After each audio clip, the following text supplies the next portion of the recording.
Welcome back to another Explainer, everyone. Man, I am absolutely thrilled you're hanging out with us today. For all you curious minds out there who just love picking apart how things actually work, well, you're in for a real treat. We're going to look at the fascinating and honestly pretty disastrous mechanics of a rumor. We're talking a complete step-by-step breakdown of how one totally innocent little sentence can spiral completely out of control, mutate into a town-wide panic, and literally destroy an institution.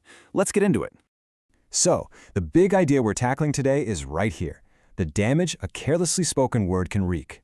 You know, we see this all the time on social media, right?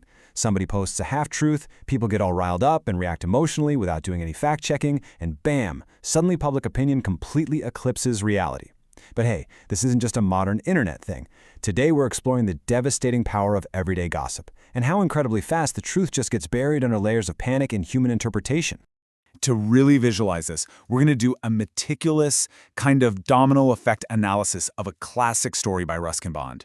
If you aren't familiar with him, Ruskin Bond is this wildly prolific Indian author. We're talking over 500 short stories, essays, and novels. And the specific story, The Boy Who Broke the Bank, it's just a brilliant, masterfully written hyperbole. It basically operates like an allegory. Through this one narrative, Bond maps out the exact anatomy of a financial panic caused 100% by untruths. So let's trace this wildfire right back to the very first spark. Section 1. The spark, a sweeper's complaint. Because you know, every massive explosion has to start with a tiny, localized event. All right, meet our patient zero. This is a young guy named Nathu. He's a sweeper boy working at the Pipalnagar Bank, which happens to be owned by a guy named Seth Govind Ram.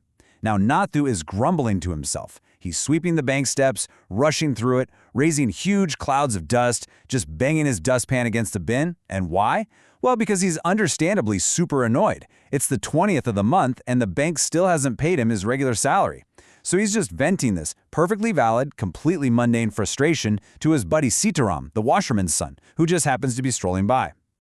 Now, right here is where that subtle but absolutely massive shift in language happens. Sitaram, he's just trying to be a helpful friend.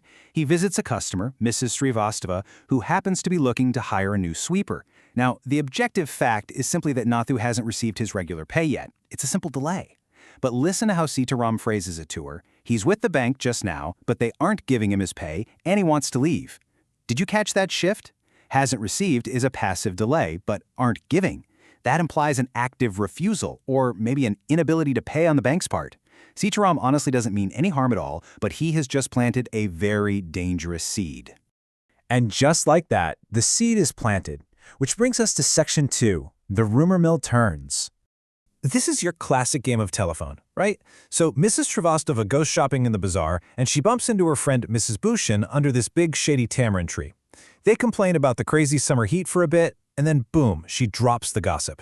She says, "Do you know, my dear, that Seth Govind Ram's bank can't even pay its employees?" Well, Mrs. Bhushan instantly extrapolates this. Her brain goes, wait, if they can't pay the sweeper, nobody else is getting paid either. The bank must be in serious trouble. So she immediately marches over to the photographic shop to find her husband. But instead, she just blurts out the news to the shop owner, Kamal Kishore, stating it as absolute fact. The bank's about to go bankrupt. Let's actually map out this rapid-fire transmission through the local shops. Step 1. Kamal Kishore hears the shocking news of bankruptcy. Now, he doesn't actually have an account there, but he knows his neighbor does. So, Step 2. He literally leans over the partition and yells to Deepchand the barber that the bank is about to collapse. And this brings us to Step 3, which honestly introduces some brilliant physical comedy into our timeline. Deepchand is right in the middle of giving an elderly gentleman a haircut. He gets so startled by the news that his hand shakes, and he actually nicks his customer's right ear. The poor guy, yelping in pain, leaps out of the chair with one side of his neck still completely unshaven, and literally sprints across the road to use a telephone. So this elderly gentleman frantically dials the bank owner, Seth Govind Ram. But the Seth isn't home, so where is he? Actually, he's just holidaying on a houseboat in Kashmir. But does the caller believe this perfectly reasonable, slightly boring explanation? Absolutely not. No way. Opinion has already totally eclipsed fact. He runs straight back to the barbershop and declares, "The bird has flown. Seth Govind Ram has left town. Definitely, it means a collapse." He literally interprets a pre-planned vacation as a criminal fleeing the state. And from there, he just dashes off to grab his checkbook. That takes us to Section 3. Panic hits the streets. Let's zoom out to the macro level and see how the whole town of Pipalnagar reacts as this fake news spreads like wildfire. The news hits everybody. The general merchants, the vendors, the jewelers, even the beggars out on the pavement. Which brings up this brilliantly absurd little detail from the story. Think about the number 1,000. That happens to be the secret savings of old Compat the beggar. Now, Compat had a crooked leg. He had been squatting on that pavement for years. Literally nobody had ever seen the guy walk. But the second he hears this rumor, Compat miraculously leaps to his feet and runs at top speed toward the bank to save his 1,000 rupees. It just goes to show, fear is a crazy, blinding motivator.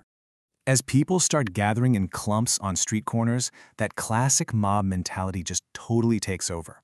Pipalnagar rarely had big crises, no floods, no earthquakes. So this supposed imminent crash whips everyone into an absolute frenzy of speculation. The wild rumors start flying. Some said Seth Govind Ram fled the state. Others said, no, he fled the country. Some were convinced he was hiding right there in town. And the absolute wildest mutation of all, a rumor spread that he had actually hanged himself from the very tamarind tree where this whole gossip started. And in this gorgeous stroke of dramatic irony, the rumor claimed his body was found that morning by the sweeper boy. Yeah, the very same boy who literally just wanted his delayed paycheck. And here we are at the climax of our domino effect. By noon, this tiny Pipalnagar bank has blown through all its ready cash. The poor bank manager is in a terrible bind. Emergency funds are 30 miles away at another branch. There's zero chance he can persuade this frantic crowd to just chill out and wait. And obviously, he can't call the owner who's floating on a houseboat in Kashmir. So the manager steps out to the door, tries to calm everyone down, and declares the bank has plenty of money, they just don't have an immediate way to hand it out. He begs them to go home and just come back tomorrow. But as we know, a panicked mob does not listen to reason. And this perfectly illustrates how a psychological panic manifests into literal physical destruction. The people who got turned away from the counters start gathering on the steps. They're shouting, "Give us our money or we'll break in."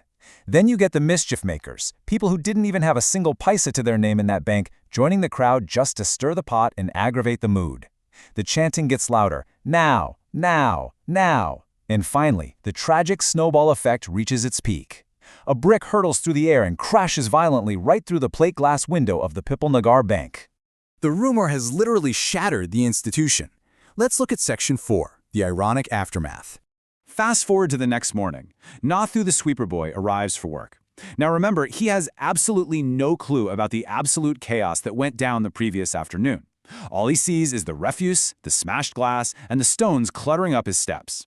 He throws his hands up in total horror and disgust, cursing the hooligans and sons of donkeys who messed up his freshly swept steps. He's complaining that, on top of not getting paid, his workload just doubled. Sitaram's son rides by on his bicycle, cheerfully telling Nathu he'd better start looking for a new gig since the bank is going out of business, which just leaves Nathu standing there utterly confused. So Nathu finishes sweeping up the broken glass. He sits himself down on the highest step, absolutely determined to wait for the manager so he can finally get his hard-earned pay. He looks thoughtfully off into the distance and mutters, "I wonder how it could have happened." I mean, wow, it is just the absolute perfect note of dramatic irony. The titular boy who broke the bank is sitting right there on its ruins, completely oblivious to the fact that his minor, everyday complaint was the very first falling domino that brought the whole thing crashing down. So, what's the big takeaway here? Ruskin Bond isn't just telling a funny little story about a town overreacting.